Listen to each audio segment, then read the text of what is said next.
Allahu Akbar, Allahu Akbar. Innal hamdalillah nahmaduhu wa nasta'inuhu wa nastaghfiruhu wa nastahdihi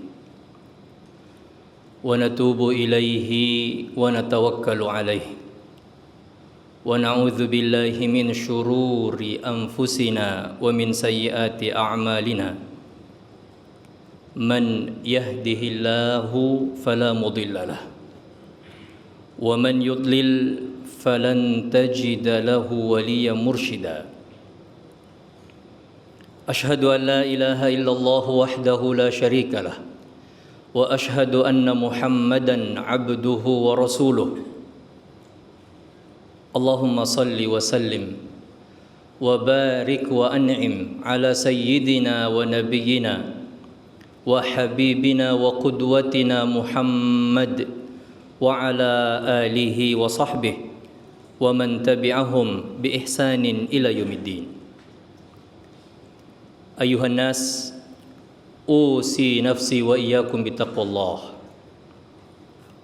Fa inna taqwa wasiyatullahi lil awwalin wal akhirin. Qala azza min qail, wa laqad wassayna alladhina utul kitaba min qablikum wa iyyakum an ittaqullah. Wa qala jalla fi 'ulah, ya ayyuhan nas ittaqu rabbakum اتقوا ربكم الذي خلقكم من نفس واحدة وخلق منها زوجها وبث منهما رجالا كثيرا ونساء واتقوا الله الذي تساءلون به والأرحام إن الله كان عليكم رقيبا. وقال تعالى يا أيها الذين آمنوا اتقوا الله حق تقاته ولا تموتن إلا وأنتم مسلمون. ثم أما بعد. Bapak dan saudara-saudara sekalian, hadirin Jumat yang sama berbahagia. Setelah melontar jumrah pada tanggal 10 Zulhijjah di kota Mina, baginda Rasulullah sallallahu alaihi wasallam berdiri sejenak di hadapan seluruh kaum muslimin yang menunaikan ibadah haji pada saat itu. Tahun 10 Hijriah. 1435 tahun yang lalu, 15 abad. Di hadapan baginda Nabi, umat manusia yang begitu banyak. Sebelah kanan juga demikian, kiri dan belakang. Rasulullah sallallahu alaihi wasallam menjadi pusat perhatian pada saat itu sebab menjadi ibadah haji pertama di dalam Islam. Nabi berhenti sejenak. Tiba-tiba Nabi bertanya kepada semua yang hadir, ayyu yaumin hadza? Hari apa ini? Para sahabat yang hadir di tempat itu semua tahu tanggal 10 Zulhijjah, hari raya kurban, hari suci. Tetapi mereka menyangka Rasulullah sallallahu alaihi wasallam hendak mengganti nama hari itu. Maka mereka serempak menjawab, Allahu wa rasuluhu a'lam. Hanya Allah dan Rasulnya yang tahu ya Rasulullah. Nabi mengatakan, alaysa hadza yaumun nahar? Bukankah ini adalah hari raya kurban? Oh, ternyata Nabi tidak ganti, tetap. Maka para sahabat menjawab, bala ya Rasulullah. Betul ya Rasulullah, ini adalah hari raya kurban, hari suci. Ayyu syahrin hadza? Bulan apa ini, kata Nabi. Semua tahu adalah bulan Zulhijjah, satu dari 4 bulan suci yang Allah sebut di dalam Al-Quran. Tapi sekali lagi mereka menyangka Nabi hendak mengganti nama bulan itu. Maka mereka kembali menjawab, Allah dan Rasulnya yang lebih tahu. Nabi mengatakan, alaysa hadza syahrullahi dzul hijjah? Bukankah ini bulan Zulhijjah? Mereka mengatakan, betul ya Rasulullah. Ayyu baladin hadza? Kota apa ini? Kota Mina adalah bagian dari kota Mekah, tanah suci. Mereka kembali menyangka mungkin Nabi hendak mengganti nama dan status kota itu. Maka mereka mengatakan Allah dan Rasulnya yang lebih tahu. Nabi mengatakan, alaysa hadza baladallahil haram? Bukankah ini tanah suci? Mereka menjawab, bala ya Rasulullah.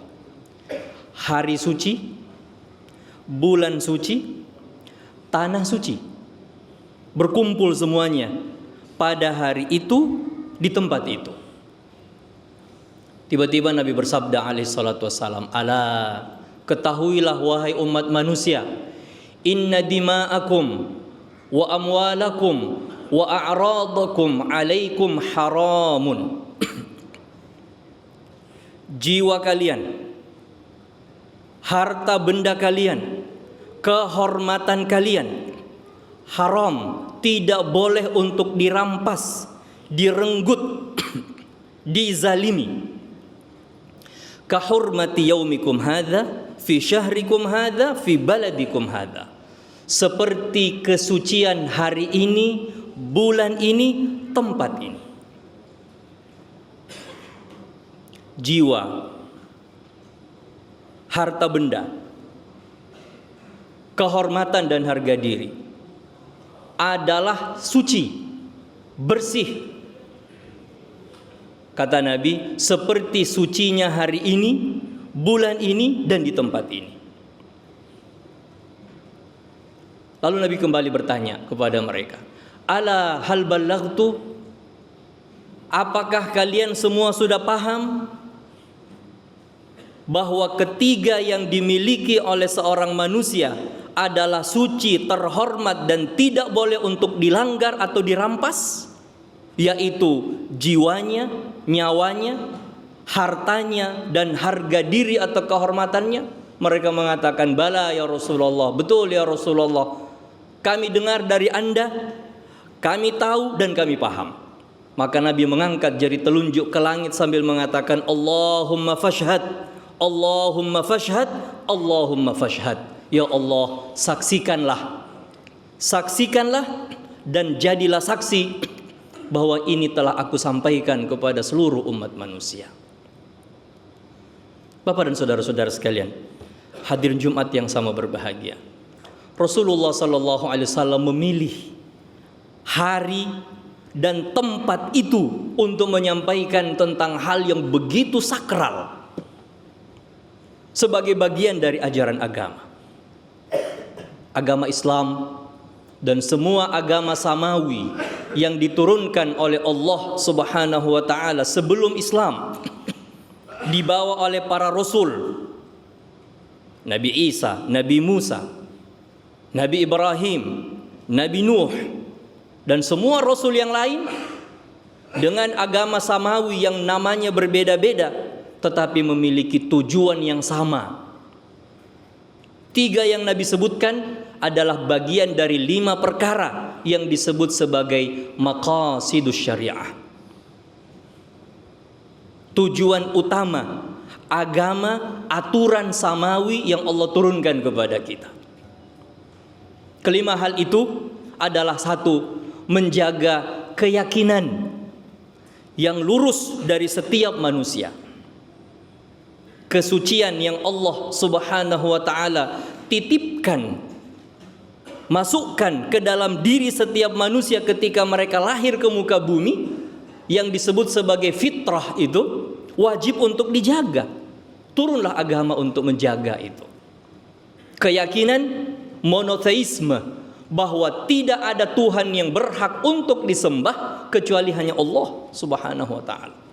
Agama turun, aturan samawi turun untuk menegaskan hal itu, menjaga fitrah kesucian manusia. Yang kedua adalah jiwa dan nyawa semua makhluk ciptaan Allah. Subhanahu wa ta'ala. Agama Islam dan semua agama samawi mengharamkan pembunuhan. Tidak boleh seorang manusia karena berbeda dengan orang lain maka merampas nyawa, menumpahkan darah orang yang ia tidak senangi itu. Dijaga.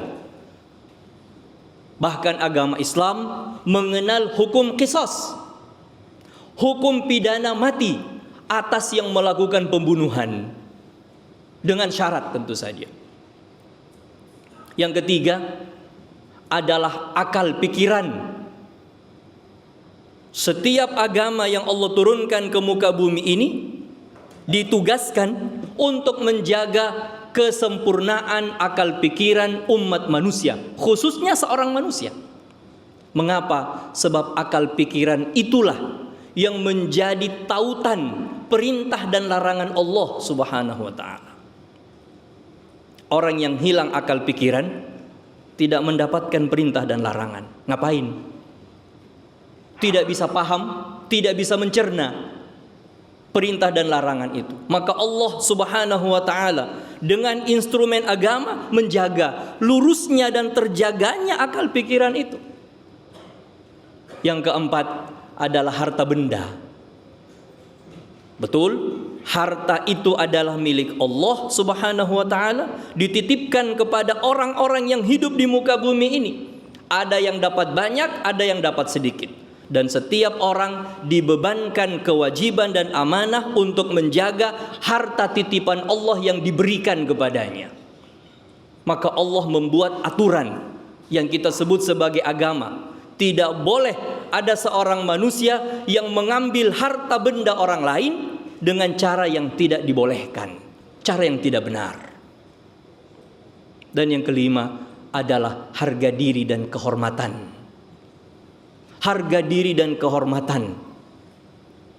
Agama Islam dan semua agama samawi tidak membolehkan seseorang melanggar kehormatan orang lain, harga diri orang lain, bahkan dengan tindakan sekecil apapun. Menceritakan kejelekan dan kekurangannya yang di dalam agama kita disebut dengan istilah ghibah. Mengapa? Menjatuhkan harga diri orang lain.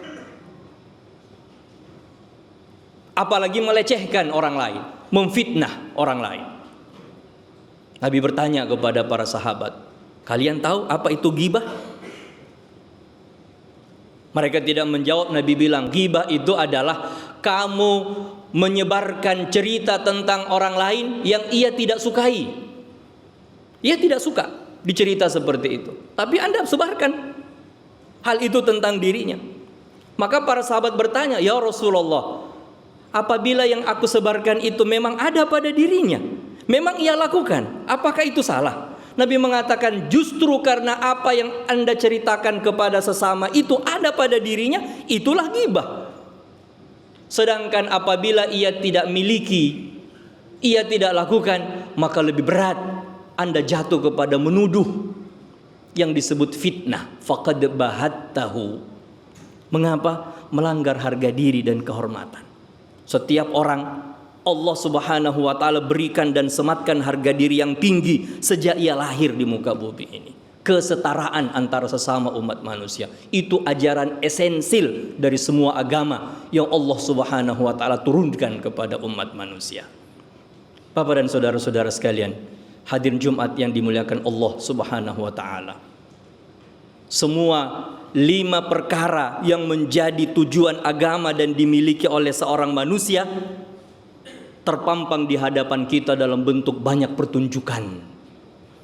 Dan pertunjukan yang paling sadis dan biadab saat ini adalah yang terjadi atas saudara-saudara kita di Palestina sana. Belum berhenti. Sejak bulan Oktober 2023 yang lalu, genap bahkan lebih 8 bulan hingga hari ini. Nyawa, kehormatan, harta benda, semuanya diluluhlantakkan di hadapan kita. Pertunjukan sadis dan biadab itu semua hanya pada bisa mengutuk Semua hanya pada bisa bersorak dan berteriak. Tetapi tidak ada aksi yang nyata untuk menghentikan pembunuhan massal yang terjadi di hadapan kita. Saya dan mungkin Bapak dan saudara-saudara sekalian masih ingat pertengahan tahun 90-an ketika terjadi genosida yang hampir sama di negara yang saat itu masih berdiri, Bosnia Herzegovina. Pembantaian begitu nyata.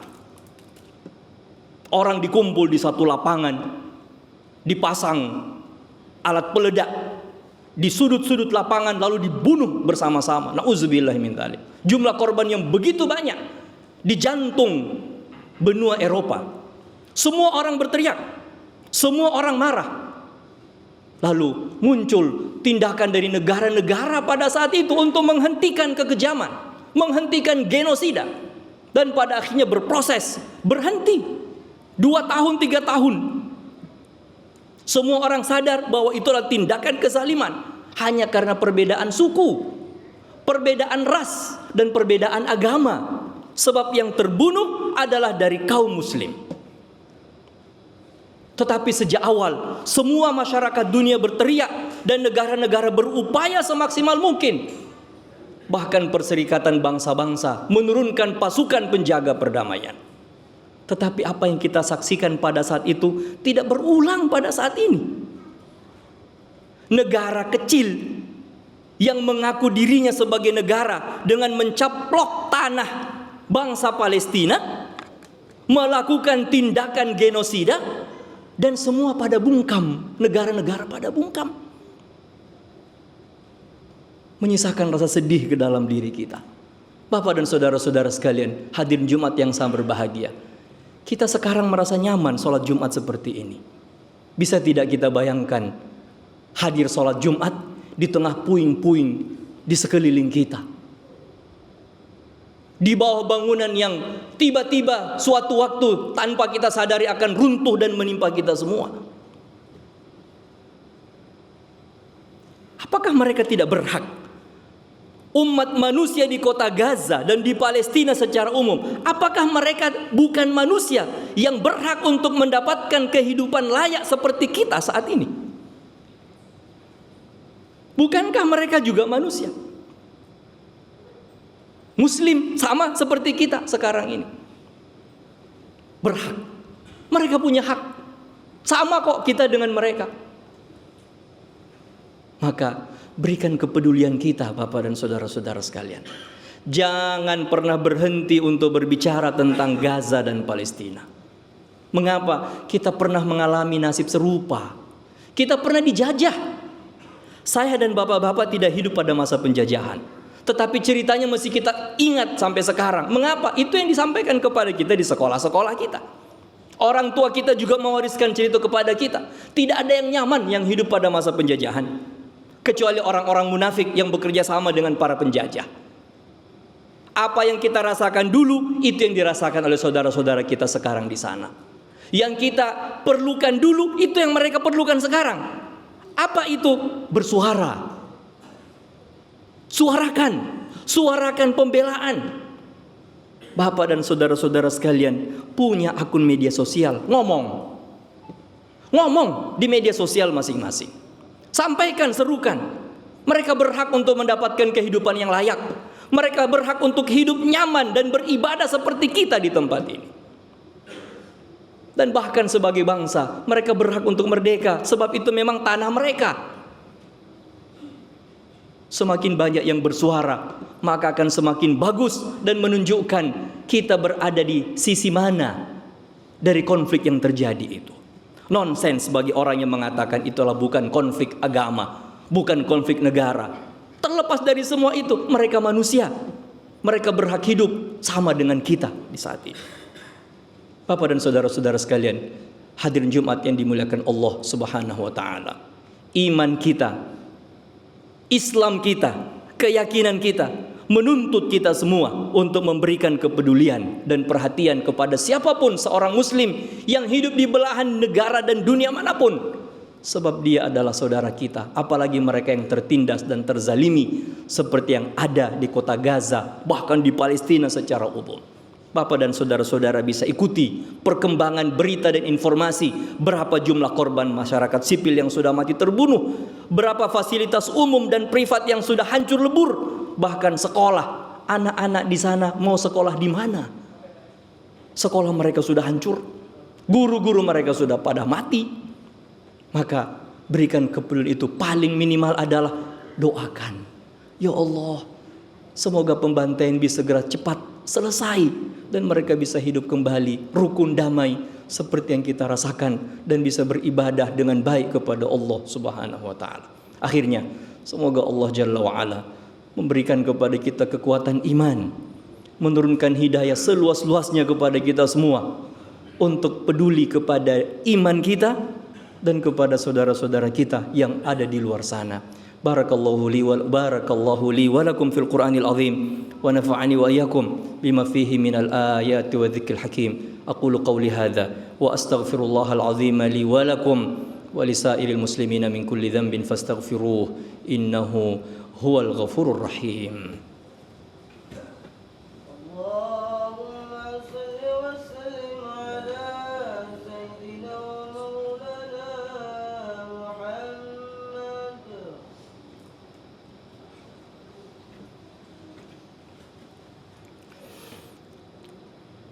Alhamdulillahi ala ihsanih wa syukru lahu ala taufiqihi wa amtinanih. Ashhadu an la ilaha illallah wahdahu la syarika lah ta'ziman li sya'nih wa ashhadu anna Muhammadan abduhu wa rasuluhu da'i ila ridwanih salawatullahi wa salamuhu wa barakatuhu alaihi wa ala alihi wa sahbihi wa ikhwanih. Bapak dan saudara-saudara sekalian, hadirin Jumat yang sangat berbahagia. Pada setiap hari Jumat, baginda Rasulullah sallallahu alaihi wasallam menganjurkan kepada kita semua untuk banyak berselawat kepada beliau. Inna yawmakum hadza yawmun azim. Hari Jumat itu kata Nabi adalah hari yang sangat mulia. Fa'akthiru minas salati alayya yawmal jumu'ati wa lailataha. Maka berbanyaklah berselawat kepadaku kata Nabi pada hari Jumat dan pada malam Jumat.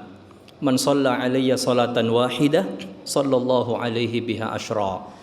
Siapa yang bersalawat kepadaku satu kali, maka Allah bersalawat untuknya 10 kali. Janji Rasulullah sallallahu alaihi wasallam.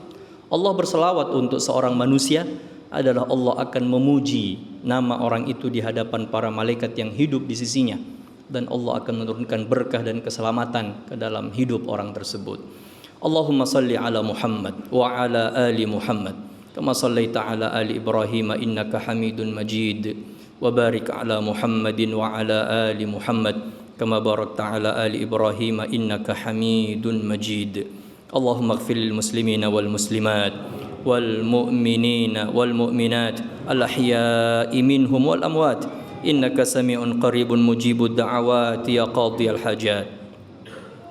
اللهم إنا نسألك الهدى والتقى والعفاف والغنى. اللهم آت نفوسنا تقواها وزكها أنت خير من زكاها أنت وليها ومولاها. اللهم أعز الإسلام والمسلمين. اللهم أعز الإسلام والمسلمين وأذل الشرك والمشركين ودمر أعداءك أعداء الدين من الكفرة والملحدين. اللهم من أراد بالإسلام والمسلمين سوءا فأشغله في نفسه واجعل كيده في نحره واجعل تدميره في تدبيره يا قوي يا عزيز. اللهم انصر إخواننا المجاهدين في غزة وفي فلسطين. اللهم انصرهم على أعدائك وأعدائهم اليهود الغاصبين المعتدين. اللهم وحد صفوفهم واجمع كلمتهم على الحق يا ذا الجلال والإكرام. اللهم عليك باليهود الغاصبين الظالمين القاتلين لإخواننا المسلمين والمستضعفين في غزة وفي فلسطين. اللهم عليك بهم فإنهم لا يعجزونك. اللهم شتت شملهم وفرق جمعهم واجعل الدائرة عليهم يا قوي يا عزيز. اللهم ارحم والطف بضعفاء المسلمين في غزة وفي فلسطين. اللهم ارحم ضعفاءهم. اللهم داوي جرحاهم واشف مرضاهم وتقبل موتاهم شهداء في سبيلك يا أرحم الراحمين. اللهم أصلح لنا ديننا الذي هو عصمة أمرنا وأصلح لنا دنيانا التي فيها معاشنا وأصلح لنا آخرتنا التي فيها معادنا واجعل الحياة زيادة لنا في كل خير واجعل اللهم الموت راحة لنا من كل شر اللهم ربنا آتنا في الدنيا حسنة وفي الآخرة حسنة وقنا عذاب النار ربنا تقبل منا إنك أنت السميع العليم وتب علينا إنك أنت الغفور الرحيم سبحان ربك رب العزة عما يصفون وسلام على المرسلين والحمد لله رب العالمين وأقم الصلاة